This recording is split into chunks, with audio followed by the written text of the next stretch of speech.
Welcome back to the AI Policy Podcast. I'm here with Gregory C. Allen, Director of the Wadhwani AI Center at CSIS.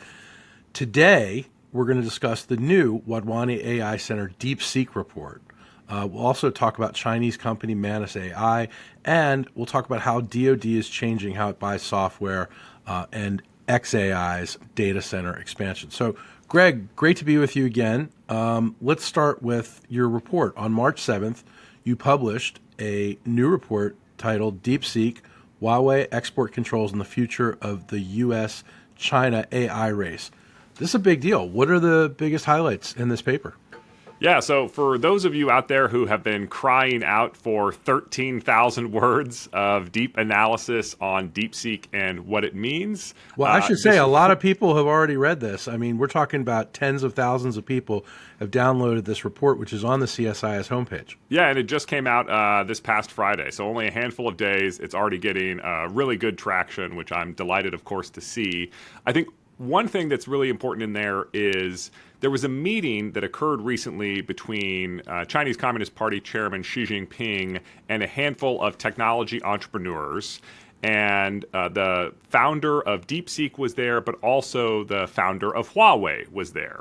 And I thought that was a useful and symbolic moment because while he was there, Ren Zhongfei, the founder of Huawei, gave a speech in which he said that he was actually feeling more confident that China was going to break through the U.S. export controls technology blockade because of recent breakthroughs by China and by Huawei in particular.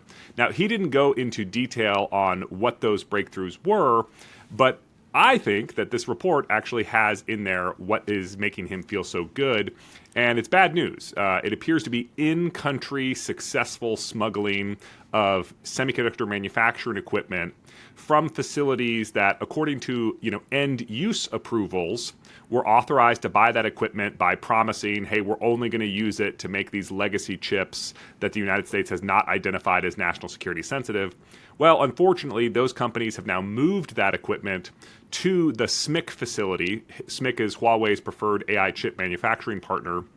And they're using that equipment now to make AI chips. So this report goes into some detail about how Huawei can actually increase its AI chip production using this successfully smuggled equipment, what it actually means for the state of AI competition, and how all of that relates to DeepSeek. Because Huawei has made okay AI chips for a really long time. They were in the AI chip business, back before they were entity listed in the 2019 timeframe. But Huawei has struggled to make good AI chips that are combined with good software. And here is where, if DeepSeek and Huawei sort of join forces, which at least right now it looks like DeepSeek is reluctant on some parts of it to do so, then it could really fill a need for Huawei. Because what Huawei needs is not just to make a lot of chips, it needs a lot of people to make AI software that can run on those chips. And because DeepSeek demonstrated some really interesting capabilities that actually required modifications below NVIDIA's CUDA software layer, it could be that this is the kind of team that is generating the kind of open source enthusiasm that could finally drive adoption of Huawei's CAN ecosystem. CAN is the sort of software that you use to take advantage of the chips. So right now, all the chips that Huawei is making mostly are not getting used. The Chinese government forced a lot of local governments to buy it, but nobody really wants to use it. And what could be changing here is that a team up of DeepSeek and Huawei could finally drive software adoption. That's quite concerning, right, if you're thinking about the long-term trajectory of AI competition. Now, none of this is going to happen instantaneously. When Google tried to move off of NVIDIA CUDA for their TPU chips and their JAX software ecosystem, it took multiple years and a lot of smart people working on it. But that's what I'm trying to highlight in this paper, that DeepSeek is not really a major threat to the success of the export control strategy over the next few years, but the combined efforts of DeepSeek and Huawei over the medium to long term really could represent that threat. So, Greg, your report draws particular attention to a February 2025 memo issued by U.S. Attorney General Pam Bondi that disbanded the DOJ National Security Division's Corporate Enforcement Unit. Why should the AI policy community care about this directive? if you want to have, an export control strategy, a strategy that relies upon export controls as part of technology competition, you really need three things for that to work. You need legal authorities, you need bureaucratic capacity, and you need the will to act. Well, the Trump administration has been trying to highlight that they're giving anybody the authority to do anything that they ask, their government officials to do. And they've also, if you look at the confirmation testimony of folks like Commerce Secretary Howard Lutnick and others, they've been expressing a lot of will to act when it comes to competing with China and using export controls. I think the gap in their strategy is really on the capacity side. And that's capacity to administer export controls and capacity to enforce export controls. And this action that was taken by the Department of Justice, I think is extremely concerning because they're basically saying the folks in the DOJ who are responsible for tracking down export control violators, who are responsible for making those cases, making criminal charges, convening a grand jury, sending people to jail, they're disbanding that organization. They just don't work here anymore. Yeah, well, I don't know that they've specifically fired those employees, but they said return to your original units, and they made no provision in that memo for how that job was going to be taken over by anyone else. So does this mean nobody's going to regulate AI? So AI and export controls are still, the law of the land. It is still illegal to do this kind of a stuff. The question is, who's going to catch you? So if you think about to make an analogy, there are two ways you can quote unquote lower taxes. One is to change the law so that people are required to pay less taxes. The other is to disband the IRS's enforcement unit. So yeah, you're breaking the law, but nobody's ever going to catch you. And this, I think, is a really big mistake. And I'm sort of waiting to hear the Trump administration make clear, they've made some pretty bold statements about what they are wanting to do in terms of technology competition with China. But there's a big, big difference between looking tough and being tough. And if you want to be tough, you need that export control enforcement capacity. And so far, nothing that the Trump administration has put out there suggests that they're committed to having that capacity. I hope that changes. Okay, so let me just see if I understand this correctly. We as a country, the United States, it's pretty much a bipartisan value that we need to protect our technology. Yes. That we need to stay ahead of our adversaries, China, especially China, on AI, and the only way we can do that, or the main way that we've thought about doing this, is through enforcement of these export laws. Mm-hmm. You're saying now that one of the primary mechanisms for enforcement is gone. Yeah, so there's two parts of this story, or maybe you could argue three, right? The first is the Bureau of Industry and Security at the Department of Commerce. They have the sort of administrative responsibility, so they can levy fines. But then you also have the Department of Justice, which is responsible for the criminal part of the story, like you're going to jail. And then there's also the intelligence community part of it. Well, the Department of Commerce, very importantly, is not a member of the United States intelligence community. The Department of Treasury is, the Department of Justice is. And so all that sort of classified information that could come in that could help you find out if somebody's violating export controls, a lot of that takes place through collaboration between the Department of Justice and the Department of Commerce. But now at the relevant parts of the Department of Justice, they're shutting down those offices, and they haven't said at all who's going to pick up that work now that this group has put it down. That's what I'm so concerned about. Okay, well, we're going to have to watch that one pretty closely, and I'm sure we'll be talking about it on future episodes of this podcast. Let's move on. On March 5th, Chinese company Manus AI released what it described as a general AI agent. Before we dive into this agent's capabilities, what do we know about this company? So I think folks, who are used to the Deepseek phenomenon are sort of realizing that there's this entire universe of Chinese startups in AI that are doing interesting things. Now, that's been true for a really long time, right? Like Kai-Fu Lee is a famous AI venture capitalist who's been primarily investing in China's AI ecosystem. So that's not a surprise. What I think is sort of a surprise to many is how these companies are sort of capturing worldwide mind share and excitement around the capabilities that they're able to develop. Now, in the case of worldwide mind share, that sounds like a mind science share, fiction movie. eyeball share, that sort of a thing. Yeah. Okay, so how are they doing this?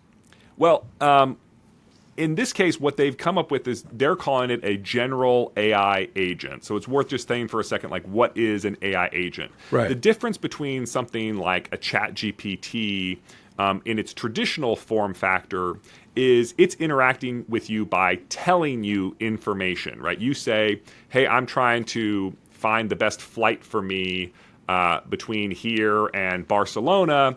Well, it's going to go look that up, and then it'll give you the information, but then you have to actually go do it. An AI agent can actually go do it, right? So instead of saying, find me the right flight, it's book me the flight that I want. Instead of saying, hey, write me some computer code, it's write me some computer code and then go launch it as a website, and then I can go actually look at that website. So Manus, just like other AI agents out there, is empowered to go act in the real world. And you can give it, access to various passwords and accounts so it can interact on your behalf through accounts that you would normally interact with in a keyboard and mouse. Now, a lot of this is familiar. There are other AI agents out there. What Manus is sort of hyping itself as is its generality. The fact that it's not just limited to writing computer code, the fact that it's not just limited to helping you with, everyday tasks. It can do this incredibly diverse set of tasks, and it's claiming to do so with a, much lower error rate. And because Deepseek attracted so much attention, attracted so much international mind share, as I was saying, Manus is trying to hype itself as the next Deepseek, right? They have a very strong incentive to want to sort of capture that windfall and enthusiasm that Deepseek did. Now, I think Manus is, I'm just going to say it at this stage, right now I think it's overhyped. I mean, the main backbone of this is still Claude, which is an Anthropic product, is the base underlying model. And while Manus can do impressive things, it's not at all clear how that's going to lead to a durable competitive advantage, right? What is stopping, for example, Anthropic from saying, oh, that's a really interesting suite of features that you've stitched together here.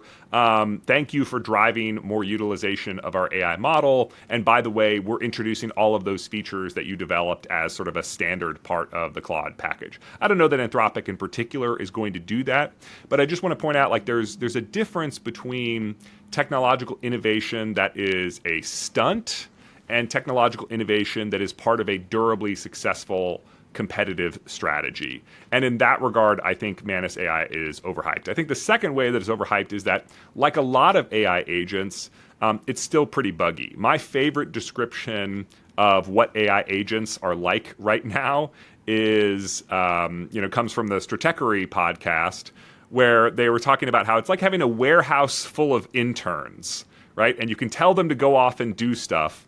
But then the question is, how long does it take before they raise their hand and say, oh, I'm stuck, I need some help before I can, move on? We have excellent interns here at CSI. Yeah, and right now, AI agents are getting stuck, in many cases, like every 5 minutes, every 10 minutes, and it's getting better over time. And for certain kind of use cases, especially in coding, now there's some AI agents that can go off and do stuff and actually successfully complete the task, or not require the operator, to go over and help them because they get stuck, maybe for hours. I do think that by the end of this year, by the end of 2025, we're going to see some really impressive capabilities. But I just don't think that Manus AI is like already that capability.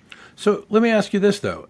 How different are Manus AI's tools from the ones that are currently offered by OpenAI, Anthropic, other U.S. AI companies? So I'm not in a position to, personally judge that. Right now, Manus AI, because it's attracting so much excitement, they don't have, all the server farms that they need to feed all the demand. So I'm hearing that inside of China right now, literally getting invites to get an account on Manus AI, you can buy and sell those for like thousands of dollars because people are so excited to try the product. I mean, it really is generating a lot of excitement and enthusiasm, just as Deepseek did. So I haven't personally tried it out. I can't say how it compares to other systems. I'll just say that, for the journalists out there who have been getting access, like at the Register, like at TechCrunch, most of them are basically saying it's not that it's completely uninteresting, it's just that it's not what it's promised out there to be. Again, I think a lot's going to change in the year 2025. I think this could be a very different kind of a conversation in a few months from now. But at least right now, I just don't think it's this earth-shattering thing like what the Twitterverse is claiming it is. It's worth saying here, I guess, though, that there are some benchmarks, including a benchmark created by Meta, where Manus is reportedly, according to the company, performs quite well, performs better than what's out there. But that's kind of on trend with what we've been seeing in AI agents generally. Greg, let's talk about something else. DOD is ramping up software acquisition. On March 6th, just a couple days ago, Secretary of Defense Pete Hegseth issued a memo titled Directing Modern Software Acquisition to Maximize Lethality. What's the purpose of this memo, and what does it have to do with AI? I can imagine it has a lot to do with AI. Right. So I, of course, used to work in the DOD, and one of the things that was a huge pain point while I was there is that the DOD model for buying stuff is really rooted in like a World War II, how do we buy 10,000 tanks kind of a contract. This is what we call the acquisition world the DOD at acquisition system is pretty antiquated. And one of the ideas to improve that was something called the software acquisition pathway, which basically said, look, the way that you want to buy a car and the way that you want to buy software as a service delivered over the cloud, this is not the right, mental model, like what you use to buy a tank there.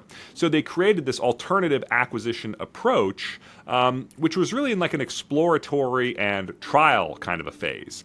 And what this memo from the Secretary of Defense has done is basically said, hey, the trial's over. This is now the default way that we want everybody to buy software in the future. And if you don't want to buy software in this way in the future, you kind of need a good reason for that. So they went from it being the exception to now being the rule, and the exception is when you don't use this alternative software acquisition pathway. I think their mind is that basically the DoD is failing to harness all of the opportunity and success that exists in commercial industry. And AI software is obviously one of those areas in which the DoD is lagging what it should be in terms of harnessing what's available in U.S. commercial industry. One other point here is that another acquisition approach called a commercial solutions offering or other transaction authorities, these are specific mechanisms for acquiring these types of capabilities more quickly. They are now also going to be the default. So I remember when the Defense Innovation Unit, which is an organization that I think was influential in crafting this memo, they were talking about how they're going to find ways to buy more successfully, buy more commercially, and they pioneered the use of this other transaction authority. But again, that was like a skill they had to develop, even though it was an authority that dated back a long time. Now, once again, this is now no longer the exception. This is now the rule. So some of the best practices that we've seen in the DoD becoming by the default. Now, one thing I want to say here is, just because a SecDef memo says this is what I want to happen doesn't mean there's not a lot of other rules out there that theoretically would conflict with this kind of a guidance. But it is helpful to have the top cover from a Secretary of Defense memo saying this is what you're trying to achieve. When you run into blockers, show people this memo and try and find a way around the agenda and try and find a way forward. Yeah, it really sets the agenda. Also, I wanted to ask you, 2 days before the release of this memo, the Defense Innovation Unit, also known as DIU, announced contracts for the Thunder Forge program. What is Thunder Forge, and how does it relate to the Hegseth memo that we've been talking about? Right. So I'm just going to read from the DIU website because I think it's helpful to hear it in their terms. Thunderforge is, quote, an initiative designed to integrate artificial intelligence, AI, into military, operational, and theater-level planning. The system's end state will accelerate decision-making, allowing planners to more rapidly synthesize vast amounts of information, generate multiple courses of action, and conduct AI-powered wargaming to anticipate and respond to evolving threats. So this is a system that does not exist today, but this is a system that they now have announced contract awards for. So people are working on this. So when you think about like the AI advisor to the general, this was like a question that I would constantly get asked when I worked in DoD, and even before I worked in the DoD. A lot of people thought like this is what AI is, and I always had to tell people no. that's not what AI is going to do. What AI is going to do is analyze your satellite picture and point at all the tanks in them. However, large language models have advanced so far and generated more, capabilities than has previously been the case, that now the DOD has decided, okay, we want to take a whack at this. We want to try and see if this is a capability that we could, one, successfully develop, and two, would actually be worthwhile.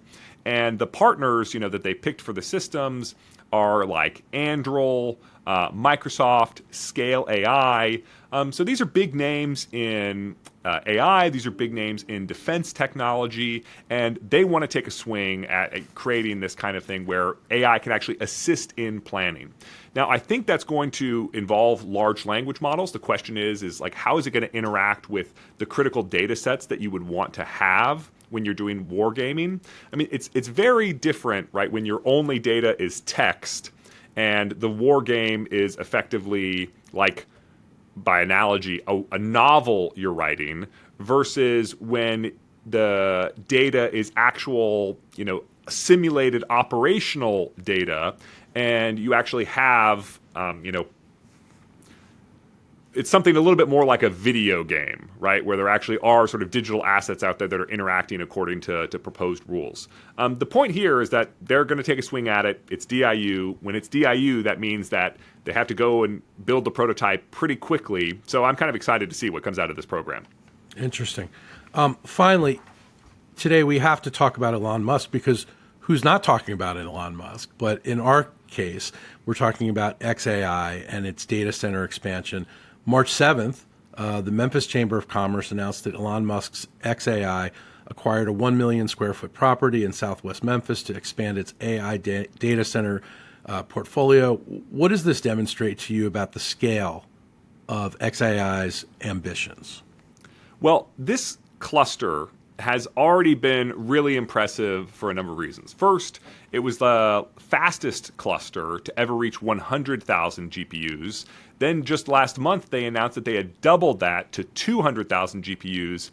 And this is the plan to move forward, according to Elon Musk, all the way to a 1 million GPU data center. So that's going to be the most powerful supercomputer on Earth, which frankly this already is, but it's going to be filled even with next generation chips, these NVIDIA Blackwells, and basically, try and take model scaling all the way up to artificial general intelligence, something that's as smart as a human being. Now, they're encountering all kinds of regulatory pain points. How are they going to deal with the water and the recycling that's required for this facility? How are they going to deal with the energy? One thing that they've said here is that they're going to install the world's largest Tesla Megapack, which is a battery storage system that's designed for very large scale industrial facilities.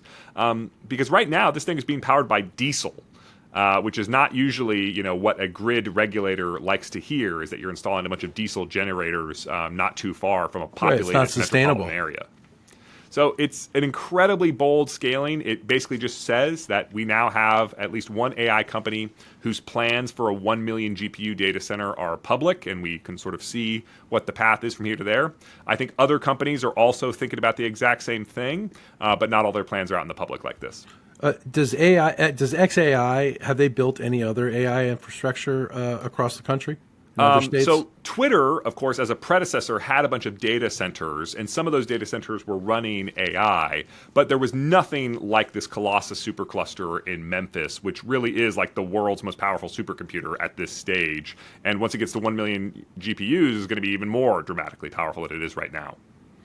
Greg, thanks as always. We'll be back in a week or so with our next podcast and following all the latest and greatest in AI policy. Thanks so much. Well, thank you. And I do have to give one other plug here. Our colleague here at CSIS, here at the Wadhwani Center, Kate Bondar, has just finished a landmark study of everything going on in the Ukrainian military related to the use of AI and AI-enabled autonomous capabilities. I think it's the best report that's been written on this topic to date. It's available at csis.org. And, Andrew, you're going to be talking to Kate later this week on Truth of the Matter. I'm going to be talking to Kate on Truth of the Matter. I'm excited about it. people like The Economist are writing about her report. It's all over the news. This is really interesting and very timely, so can't wait to dive into that with her. All right, thanks. Thanks, Greg. Thanks for listening to this week's episode of the AI Policy Podcast. If you like what you heard, there's an easy way for you to help us. Please give us a 5-star review on your favorite podcast platform and subscribe. And tell your friends. It really helps spread the word. This podcast was produced by Sarah Baker, Isaac Goldston, and Sadie McCullough. See you next time.